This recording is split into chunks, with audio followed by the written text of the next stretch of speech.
بسم اللہ الرحمن الرحیم۔ السلام علیکم۔ مولا علی علیہ السلام سے پوچھا گیا، جانور اور انسان میں کیا فرق ہے؟ آپ علیہ السلام نے فرمایا، جو فقط اپنے لیے سوچے وہ جانور ہے، اور جو دوسروں کے لیے سوچے وہ انسان ہے۔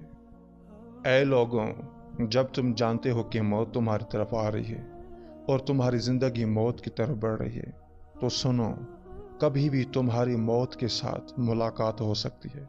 اس لیے موت کے لیے ہر وقت تیار رہنا چاہیے۔ اپنی زندگی کا ہر دن آخری دن سمجھ کر گزارا کرو تاکہ تم گناہوں سے بچ سکو۔ جو لوگ گناہ کرنے کے بعد توبہ میں ٹال مٹال کرتے ہیں، ایسے لوگوں کی موت اچانک آتی ہے، یعنی ان کی موت زیادہ تر حادثات میں ہوتی ہے۔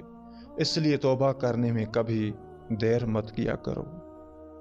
لوگوں پر ایک زمانہ آئے گا کہ ان کا مقصد ان کا پیٹ ہوگا، اور دولت ان کی عزت ہوگی، اور عورت ان کا قبلہ ہوگا، اور روپیہ ان کا دین ہوگا، اور وہ بدترین لوگ ہوں گے، اور آخرت میں ان کا حصہ نہیں ہوگا۔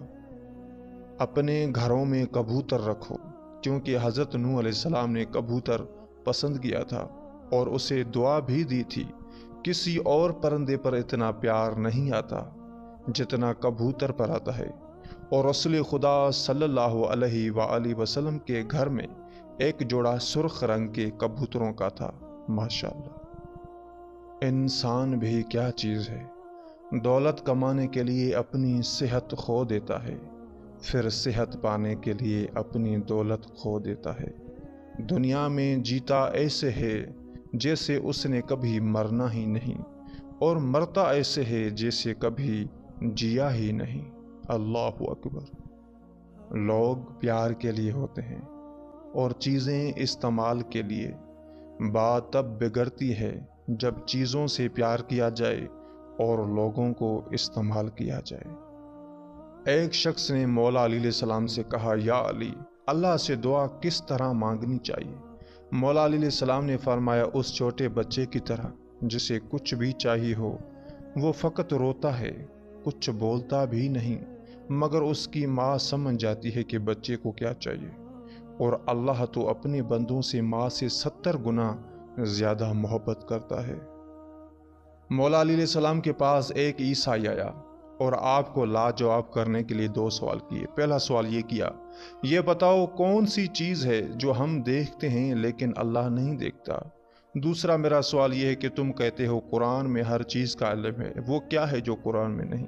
مولا علیہ السلام نے مسکرائے ہوئے فرمایا، پہلا آپ کے سوال کا جواب یہ، اللہ خواب نہیں دیکھتا کیونکہ اللہ کو نیند نہیں آتی۔ دوسرے سوال کا جواب ہے کہ قرآن میں سب کچھ لکھا ہے لیکن جھوٹ نہیں لکھا۔ سبحان اللہ، ماشاءاللہ۔